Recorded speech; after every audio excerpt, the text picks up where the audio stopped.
Agora, Sim, ultimamente em Kursk, então...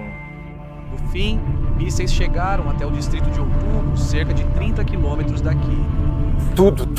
Era melhor na Rússia. Quero dizer, em relação à proteção, à segurança para o dia de amanhã. Combates muito intensos. Toda essa batalha decidiu a nossa, a russa. Eles... Lá dizem. Volgrad. Não, tudo começou com a batalha de Kursk. Bem-vindos a mais um vídeo. Estou agora mesmo em Minsk, capital da Bielorrússia, prestes a pegar o trem para Kursk e cruzar a fronteira com a Rússia. Temos uma excursão interessante para a cidade conhecida como o local da maior batalha de tanques de toda a Segunda Guerra Mundial. Vamos!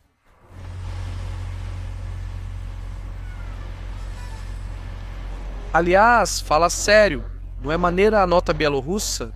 É curioso, parece coisa dos tempos soviéticos, né?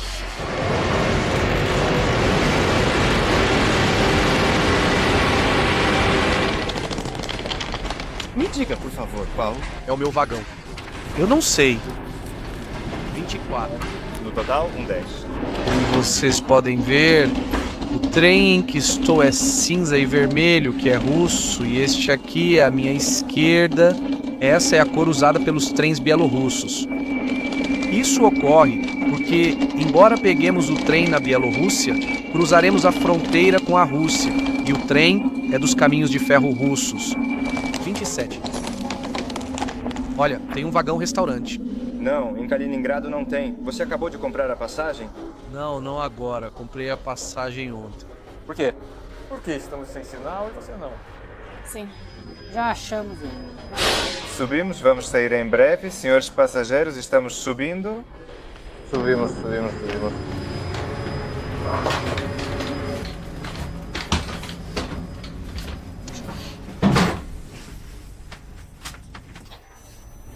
Por pouco não pegamos. Este é o lugar que consegui para esta viagem. Então é isso, colocar os lençóis e dar uma descansada. Que? É muito cedo de manhã. Ainda temos 16 horas de viagem pela frente.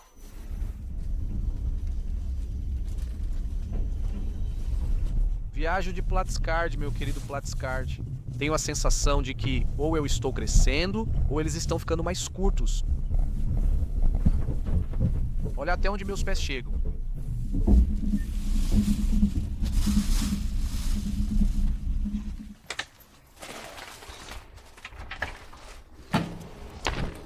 Você saiu, saí.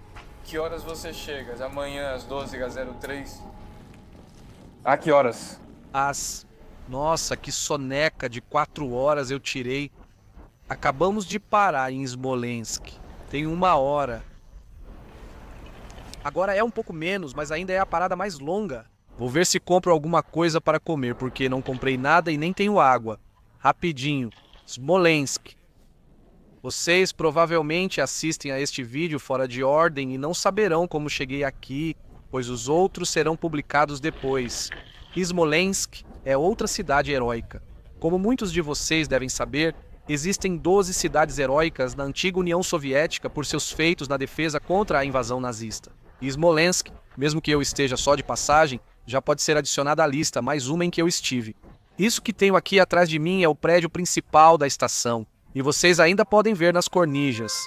Ali em cima a foice e o martelo. Aqui, numa plaquinha na fachada, vocês têm, precisamente, na guerra contra os ocupantes fascistas alemães, de 1941 até 43, morreram heroicamente os partisãs ferroviários.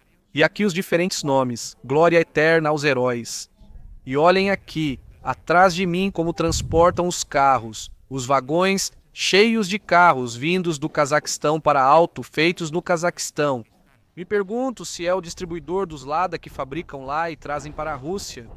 Uma parada estratégica para tomar um café aqui na estação de Smolensk, que por sinal é bem bonita, né? Sim, pequenininha, mas com umas colunas enormes. Os capitéis são muito decorados, lustres de cristal também pendurados no teto.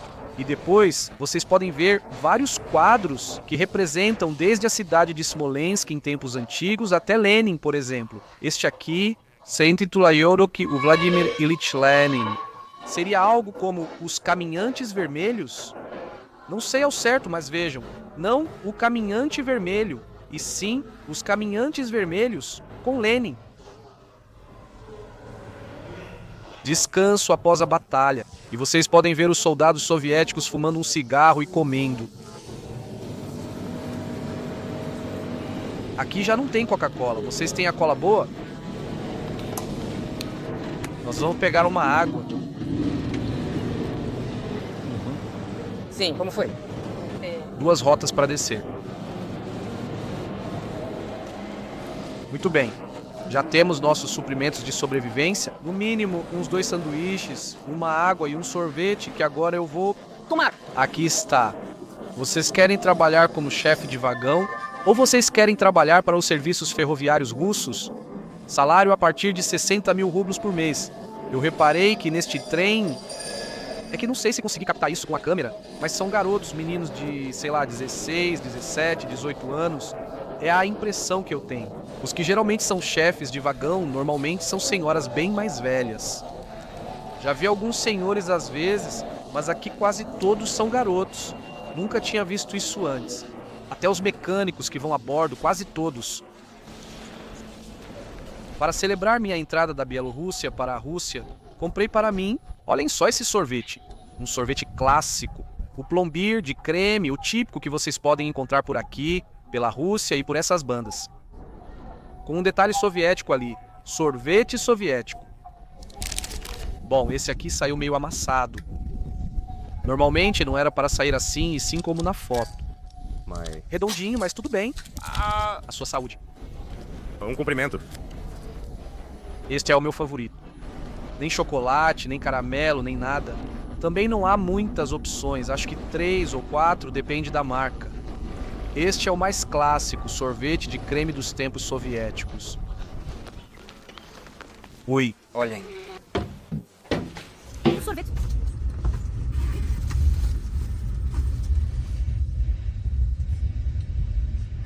Blini. Tem. Tem com requeijão. Ai, com Carne. Com... carne. Sim, com... Ricota, não? Não, ok. De acordo, obrigado. Água, meninas. Sorvete, vaz. Cigarros, senhora. E eu... Tem, senhorita, tem. Desculpe. Tem com requeijão. Blini. Não, não, não. Pegue aqui agora. Agora não tem nada. Não pegue. Agora a comida aqui. Está boa, tem. Ela... Ela não vem até as 4, só de manhã. Só de manhã. Sim. Vera sim, a mulher com o Pelo... avermelhado. E por que você disse para não pegar? Porque... A outra trash. E não é boa trash. Não é boa. Sim. Agora não vale a pena pegar. Bem, muito obrigado. Sim, de nada.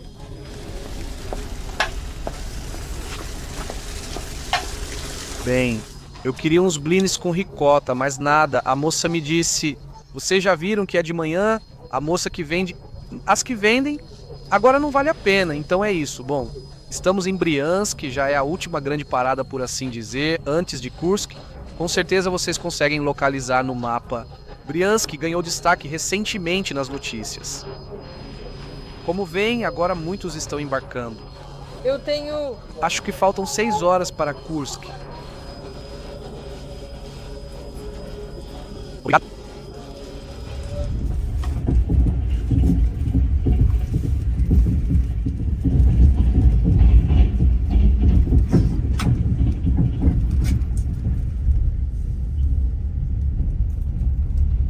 A última parada antes de chegar a Kursk se chama Kursk-Kievsk. Não sei porquê. Bom, é que estamos praticamente na fronteira, ou muito perto com a Ucrânia. E talvez daqui saísse alguma linha que conectava com Kiev. Não sei. De qualquer forma, antes eu não consegui comprar os blines com ricota. E por 80 rublos, eu comprei uma espiga de milho já salgada, que dá mais ou menos 80 centavos de euro. Lá, uma senhora igualzinha às que vendem nessas paradas. Uma senhora, uma vovozinha e muito simpática. Isso é infalível. Como vocês podem ver, já está começando a ficar... Noite, está anoitecendo. Que céu lindo tem hoje. Ainda não tinha falado, mas o trem em que estou é enorme, com mais de 20 vagões. Estou no vagão 24. Estávamos tão longe que faltou plataforma e tivemos que atravessar 3 vagões para sair. É um trem que vai de Kaliningrado até Sochi. Imagina o percurso que ele faz. Cruza toda a Bielorrússia, depois contorna a fronteira com a Ucrânia, chega até Rostov e daí desce até Krasnodar e depois Sochi. São um total de 70 horas. Temos brigadas estudantis de revisores, ou seja, as organizações estudantis russas. Temos muitas áreas... Como revisores. Construtores, pedagogos, bem... Diferentes áreas. Por isso, Vocês juntos aqui. assim como a organização estudantil, sim.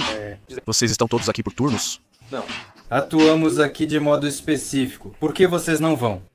Até onde eu sei. É uma pena. Os cursos mensais? Nós passamos. Estudamos, fizemos a viagem de prática, passamos em segurança do trabalho, fomos ao... Viagem de prática. Depois, Passamos nas provas e agora viajamos pelo país. muitos... Jovens. Sim, ou seja, nós temos... A brigada de revisores de uniforme cinza são estudantes da organização. Vocês são incríveis. Vocês são incríveis. Quantos anos você tem? 19, já tenho 19. Bem, obrigado. Muito obrigado. Antes...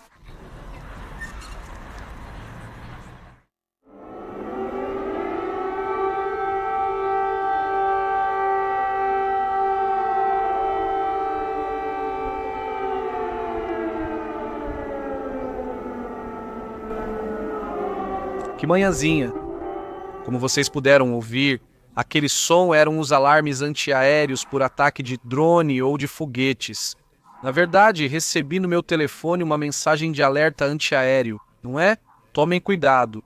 E essa noite eu não tive tempo de gravar, vocês vão ter que acreditar em mim. Mas eu estava dormindo e às 6 da manhã ou 5:30 ouvi uma explosão tremenda. Deu para ouvir bem porque o silêncio da noite ajuda, mas já aviso. Foi uma explosão. Depois os alarmes dos carros dispararam. Imagino que tenha sido algum drone. Perguntei pro pessoal e me disseram que sim, mas alguns não sabiam, só ouviram falar. Bom, é como se já estivessem acostumados. É assim que as coisas são por aqui também. O clima está tenso. E em geral, em toda essa região próxima à fronteira com a Ucrânia, aqui costumam chegar bastantes ataques de drones. E vocês já viram. Os alarmes antiaéreos são o pão de cada dia. E é isso, rapidamente. Olhem onde eu estou. Que luxo. Foi por acaso. Estou em um hotel spa de luxo aqui ao lado da estação. Por acaso, digo, porque eu tinha reservado um hotel na estação de Kurskaya, mas em Moscou. Então eu não tinha percebido, né? Estava cansado. Por 5.000 rublos, tem um hotel 4 estrelas de luxo com café da manhã incluso. Olhem só que cama, com vista ao lado da estação, completamente equipada. Para quem me pergunta sobre os hotéis na Rússia. E depois o banheiro, também muito limpo e em perfeito estado. Outra coisa que notei é que da escada do hotel, uma janela dá para um jardim de infância.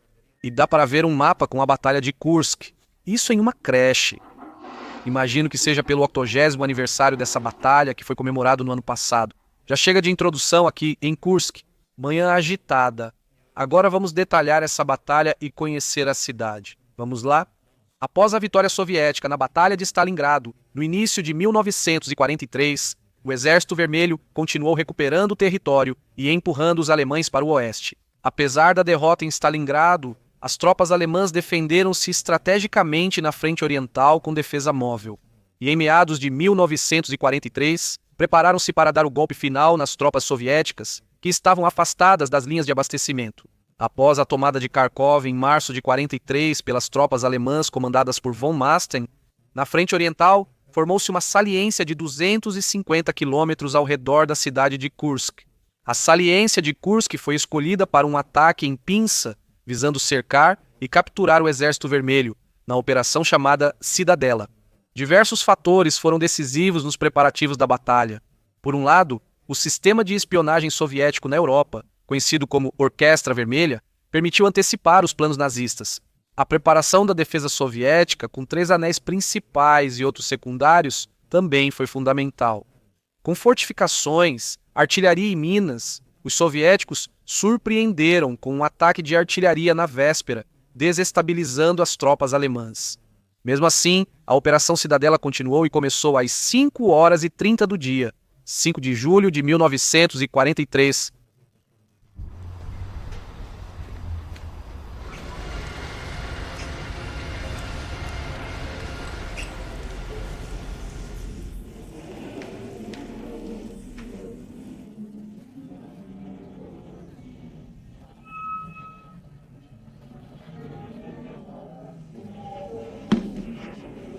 continua.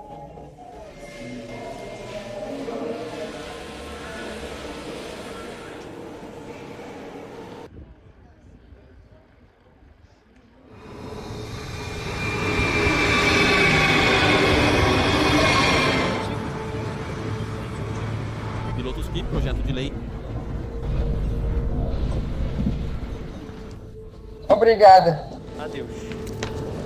Pronto. É uma horinha de viagem de trem, mais ou menos, talvez um pouco menos. Acho que uns 50 minutos saindo de Kursk. E bom, esse trem é bem rápido, são os mesmos que vocês podem ver em Moscou, são modernos. Já estamos em Ponirin, aqui está a estação de Ponirin. Vocês podem ver aqui uma placa dedicada ao general, ao Marechal Rokossovski, diz Marechal da União Soviética. Nasceu em 21 de dezembro de 1896 em uma família de ferroviários. E ali do lado vocês têm um retrato dele, também um busto. O caso é que eu vim até aqui, até Ponirin, ainda não cerca de 90 quilômetros ao norte de Kursk, porque este foi um dos principais pontos onde foi lançada a contraofensiva. Depois de ter repelido o ataque nazista uma semana depois, há pouco mais de uma semana resistindo nas linhas defensivas ao ataque alemão, dei uma olhada rápida na locomotiva que tenho aqui e que está exposta nesta estação. Vocês podem ter uma noção de como eram transportadas e como eram as locomotivas na Segunda Guerra Mundial, MSK, como em Moscou, e Elesny Tarozhny, ferroviários, e o brasão da União Soviética com todos os idiomas, foice, martelo, planeta e espigas. Na placa está escrito que foi construída em 35 e funcionou até 96. Esta locomotiva é a vapor até 96. Durabilidade infalível. Também imagino que é porque eles não teriam outras locomotivas. Após a queda da União Soviética, a miséria se espalhou por toda a ex-União Soviética e eles tiveram que se virar como podiam. Também temos acoplado a essa locomotiva um vagão-tanque para transportar combustível. Um vagão onde as pessoas seriam colocadas para serem transportadas de um lugar para outro. E um pouco mais à frente temos o famoso Katyusha, um caminhão com um monte de foguetes. Este é o Katyusha atrás. Era comumente conhecido como o órgão de Stalin, pelo barulho que fazia e também pelo formato que tinha, justamente de órgão, como se fosse um órgão, né? Também pelo formato e pelo som. Esta metralhadora nos dá uma ideia de como era o transporte ferroviário em situação de guerra aqui nesta frente. Uma metralhadora feita para abater os aviões que vinham destruir os comboios ferroviários. Imaginem o quão baixo os aviões teriam que voar para que tivessem que se defender com esta metralhadora. E por fim, um pequeno tanque sobre trilhos feito para defender todo o comboio ferroviário. Aqui, até mesmo em uma parede da estação, vocês podem ver diferentes, mísseis ou munições. A primeira impressão é que tudo isso gira em torno da defesa e do contra-ataque de Kursk. O motivo é que no ano passado, durante o 80º, o aniversário da Batalha de Kursk, estive aqui em Ponirin. Por isso vim. Aqui foi inaugurado um memorial que agora vamos ver e conhecer. É uma espécie de atração turístico-histórica.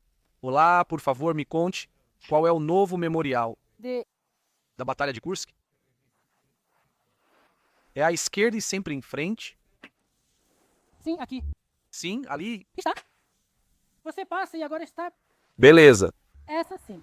Aqui construíram nova, sim. Estão vendo as flores desses... Arvorezinhas jovens. O senhor morava aqui quando foi a batalha? O senhor morava aqui? Não. Não. Não sei. Meus pais diziam que não sobrou nenhuma casa de pé na nossa cidade. Em nosso território houve batalha. A 4 quilômetros havia uma elevação e dava para ver Kursk à noite. Foi isso. Esses... São nossos lugares. Kursk, Oriol, Aduga, a cidade... de Ilishif. Batalhas muito intensas. Essa batalha, toda a batalha, foi decidida pelos nossos, pelos russos. Eles dizem... Volgogrado... Não, a batalha foi em Kursk. Entendi, muito obrigado.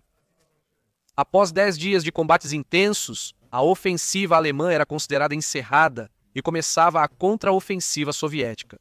Estima-se que cerca de 800 mil soldados lutaram no campo de batalha, embora os números variem entre autores. 2.500 carros de combate e 1.800 aviões pelo lado do exército alemão, e quase 2 milhões de soldados, 3.400 blindados e 3.000 aviões pelo lado soviético.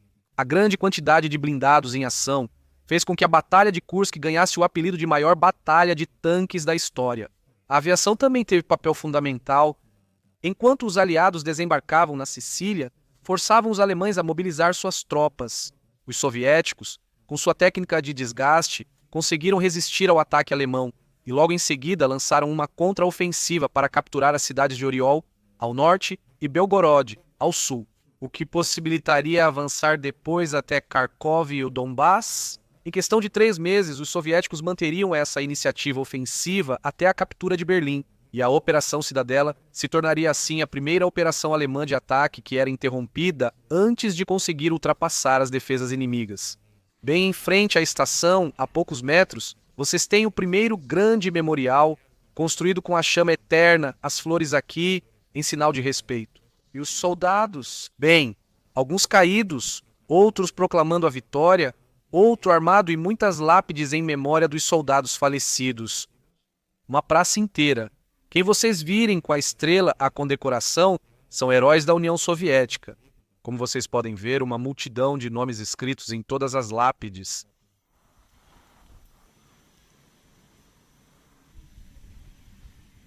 E olhem que curioso. Aqui estão os participantes da República da Ingushétia na Batalha de Kursk.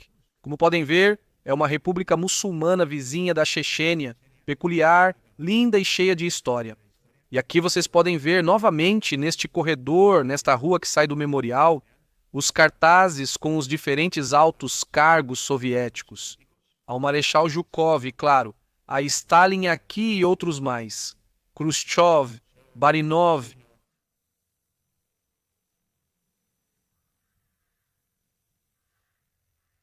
Aqui vocês podem ver precisamente este saliente de Kursk, Poniri, que ainda estava em território controlado pelos soviéticos, e Oriol e Briansk, que foi a primeira parte do contra-ataque soviético, já que pelo sul estavam as SS e os soviéticos tinham sofrido mais danos, na região de Belgorod e, não na região de Belgorod e Kharkov, mas foi de lá que vieram os nazistas. E então, para expulsá-los, preferiram fazer isso primeiro pelo norte, porque estavam mais cansados, pelo sul tinham sido mais afetados, e as primeiras cidades a serem recuperadas desse saliente e transformá-lo em uma linha reta foram justamente Oriol e depois Briansk. Depois retomariam Belgorod e Kharkiv na bacia do Donbass.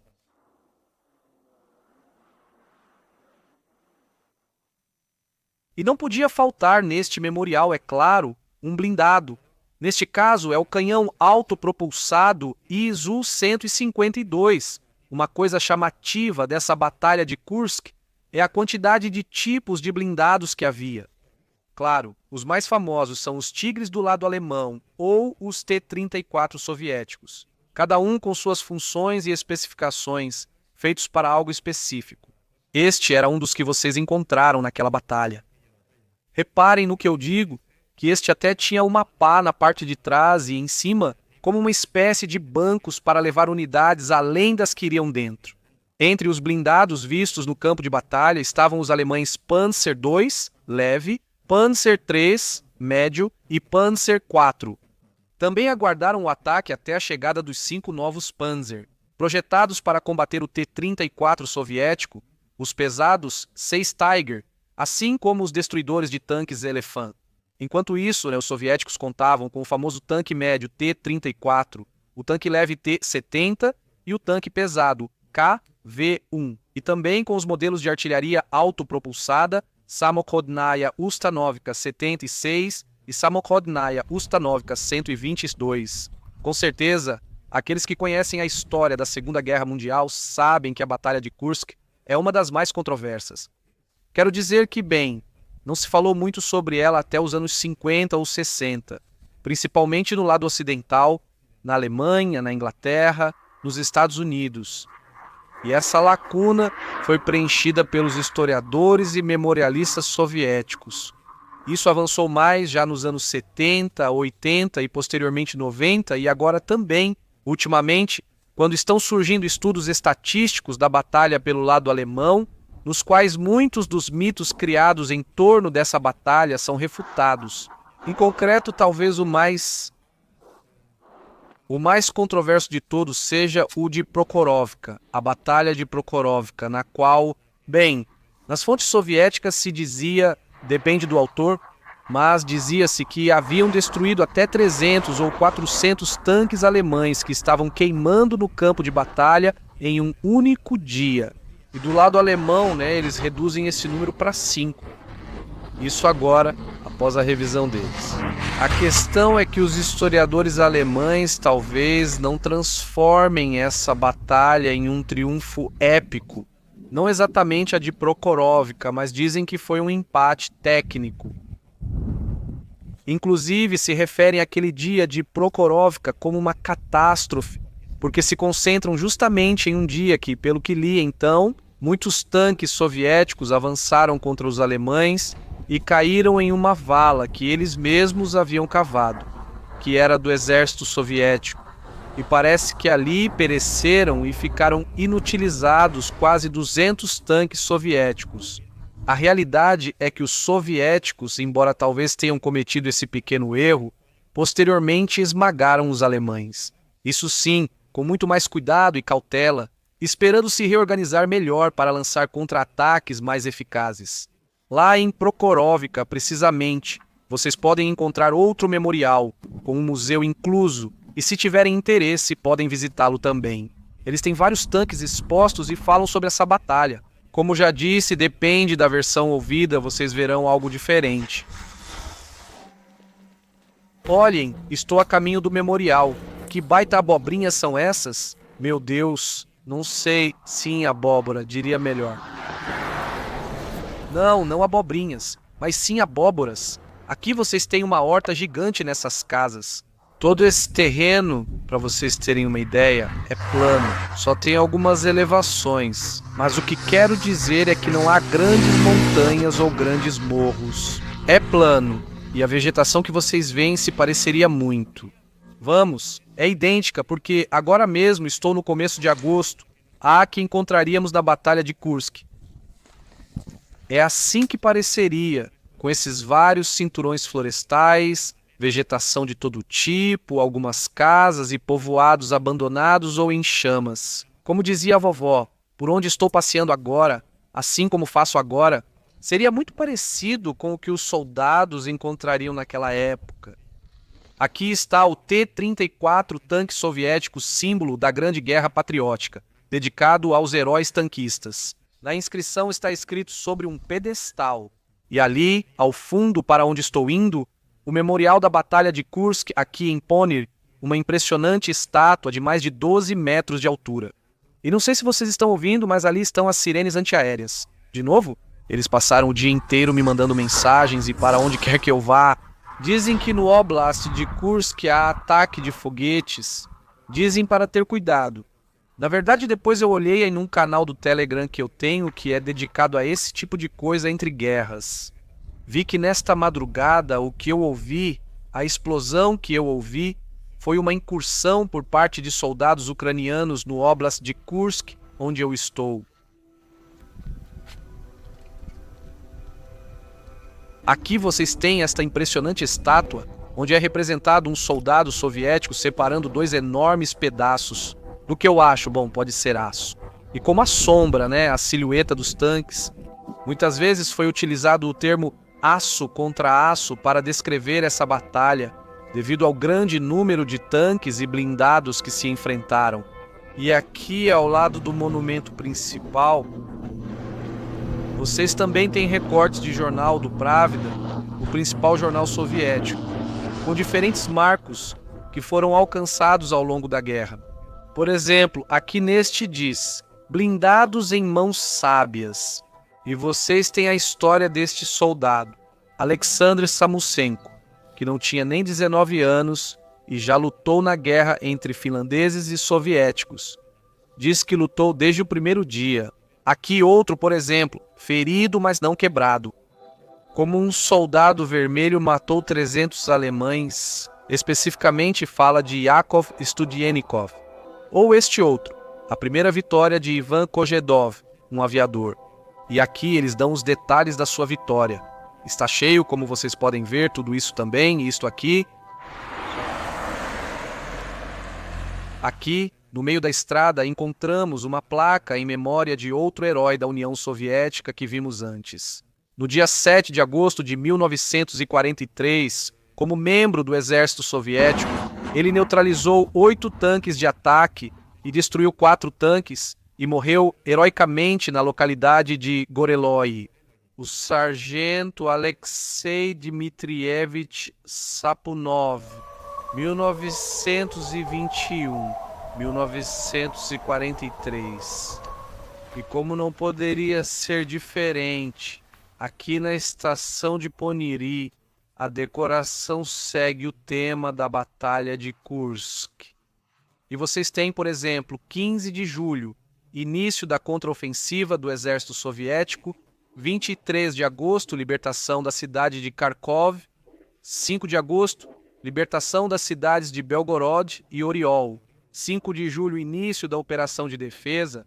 Vocês têm até um salão à glória militar nesta estação, e é que ela desempenhou um papel fundamental, como a maioria das cidades que existem aqui, na Batalha de Kursk, na contraofensiva, esta estação, em específico. Por isso foi erguido ali o monumento perto daqui, e por isso essa exaltação da defesa e do contra-ataque de Kursk aqui nesta estação. Olhem só esse quadro. Aqui vocês podem ver um soldado soviético praticamente arrastando um tanqueiro, com o resto dos tanques destruídos ao fundo.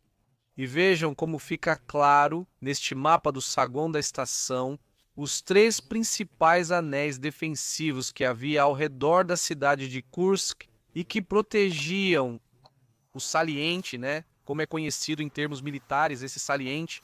O vermelho é onde estava o exército soviético e o que está pintado de cinza é o nazista, o alemão.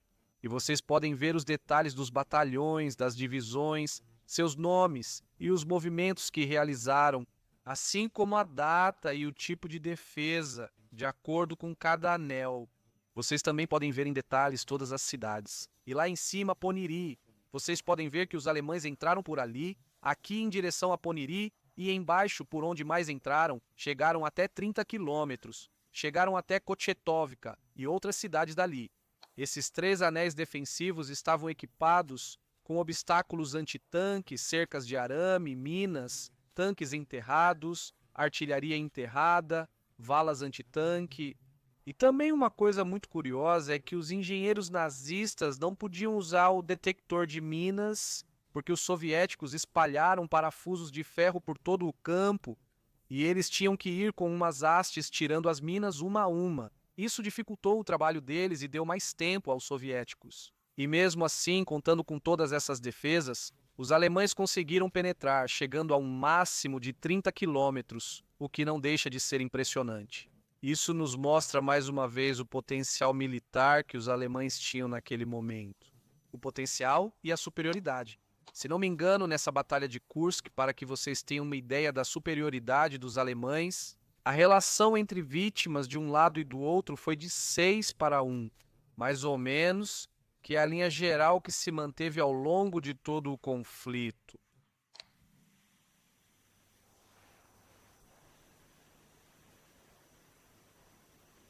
Foi agora que começaram a nos bombardear muito mais forte. Antes não era assim? E agora? Antes isso não acontecia. Literalmente, há 2 semanas isso não acontecia. Bom... Havia ataques na zona de fronteira, mas aqui... Eles começaram agora sim, nos últimos... Ultimamente eles começaram a bombardear até mesmo em Kursk.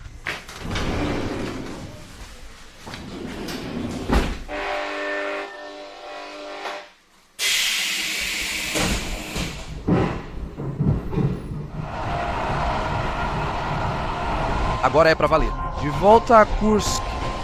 Como podem ver, estou em outro vagão menos moderno. Estes são os trens russos clássicos de antigamente, daqueles que vocês já viram, que são os que circulam por Moscou, o qual eu vim até aqui.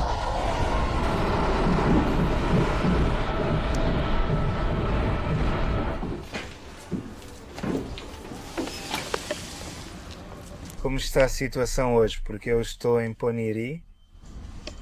Também houve alarme lá, sim. Bem, Ainda continua, mas os ucranianos, sim. eles atravessaram a fronteira Alguns metros? e lançaram foguetes. Sim, em vários lugares, perto. E a que distância isso é?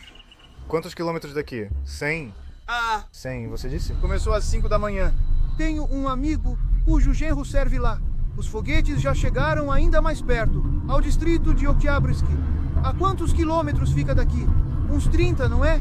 Dos nossos, já morreram 25 homens. Somos 3 províncias, Briansk, Kursk e Belgorod, que estamos recebendo os ataques. Exato. E agora a escola vai começar dentro de algumas semanas. Sim, já em 3 semanas. E o que o senhor mais sente falta? Da União Soviética, comparando tudo. Tudo era muito melhor, tudo. Quero dizer, a proteção, a segurança no futuro. Eu não precisava me preocupar com nada, nem eu nem meus pais. Entrei, estudei, te davam um trabalho, você trabalhava, vivia. Seus pais estavam aqui em Kursk, quando tudo aconteceu, a Batalha de Kursk. Meu pai, naquela época, era de 39, então teria 4 anos. 4 aninhos. E minha mãe? Ela sim era militar, de 42. Sim. Minha avó era avó e meu outro avô. Meus 2 avós morreram em Kursk. Adeus. Adeus, adeus.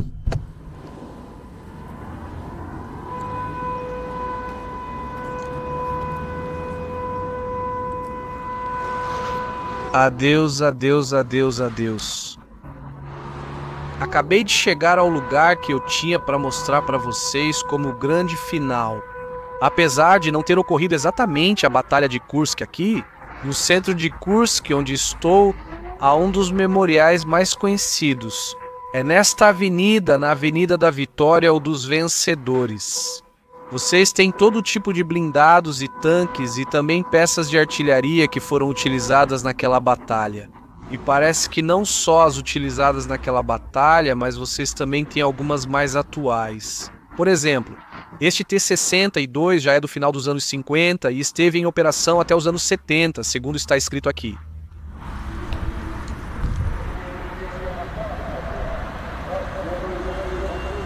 Bom, justamente vim gravar o vídeo aqui em Kursk quando fizeram uma incursão na fronteira. E ainda continuam tentando repelir do lado russo, os soldados ucranianos. Também na fachada dos prédios desta avenida, por conta do 80 ou aniversário da batalha, vocês têm um monte de cartazes. Por isso, de 5 de julho a 23 de agosto de 1943. Heróis da Pátria, todo tipo de imagens, com o famoso saliente e o contra-ataque dos soviéticos. Aqui sim temos uma parte totalmente dedicada às peças de artilharia e aos blindados dessa batalha, Temos o famoso Katyusha. Vejam outra peça de artilharia, todas as crianças estão brincando. E ali está a inscrição, pela pátria, pelas nossas mães. Nesta peça de artilharia de 85 milímetros,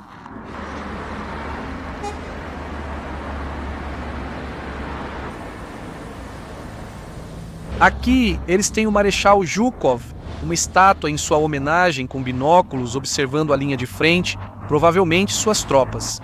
E aqui termina esta avenida também com uma espécie de pequeno obelisco com o brasão da Federação Russa. Por fim, encerro este passeio por esta avenida em Kursk. Vocês têm este impressionante Arco do Triunfo que também pode ser encontrado em outras cidades como Moscou, não é? Em homenagem à vitória na Guerra Patriótica.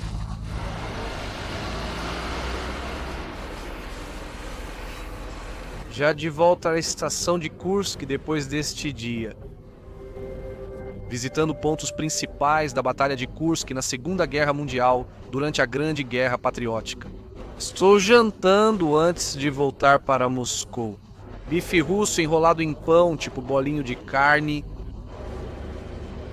Com um chá verde, agora vou comer esse pão de sementes de papoula, bem típico daqui. Espero que tenham gostado do vídeo, é um vídeo que eu queria muito fazer há bastante tempo. Por causa desses vídeos histórico-militares, como o de Stalingrado, a Batalha de Kursk, Pela grandiosidade dos combates, e como vocês puderam ver, então, A oportunidade surgiu porque essa empresa entrou em contato comigo para promover o jogo deles, né, de tanques. Achei que combinava muito bem com a história da maior batalha de tanques de toda a história. Gostaria de acrescentar algumas palavras sobre isso. Como vocês também viram ao longo do vídeo, nós nos deparamos com um monte de alarmes antiaéreos. Durante o dia entendi o motivo. Estavam ocorrendo ataques perto daqui, nesta região. Isso me lembra, e tenho certeza que muitos de vocês também, não precisamos explicar muito, que a guerra não é brincadeira. Não vou entrar em mais debates, mas gostaria de deixar essa observação final. Como sempre digo, a sua saúde. Nos vemos no próximo, legendado por João N. Coyle. Tchau.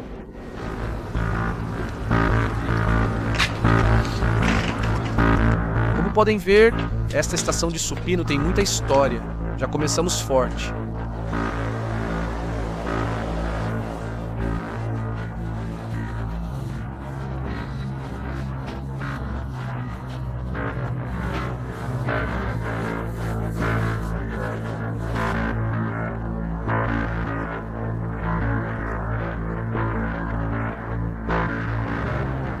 Opção: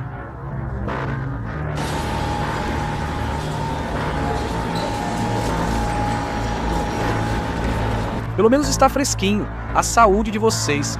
Bom, vocês não percebem como é bom usar os protetores de ouvido, né?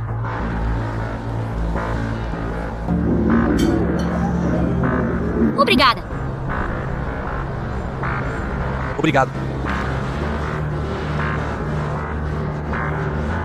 Sem dúvida, de todos os trabalhos que lhe foram atribuídos, estes são os maiores e mais impressionantes.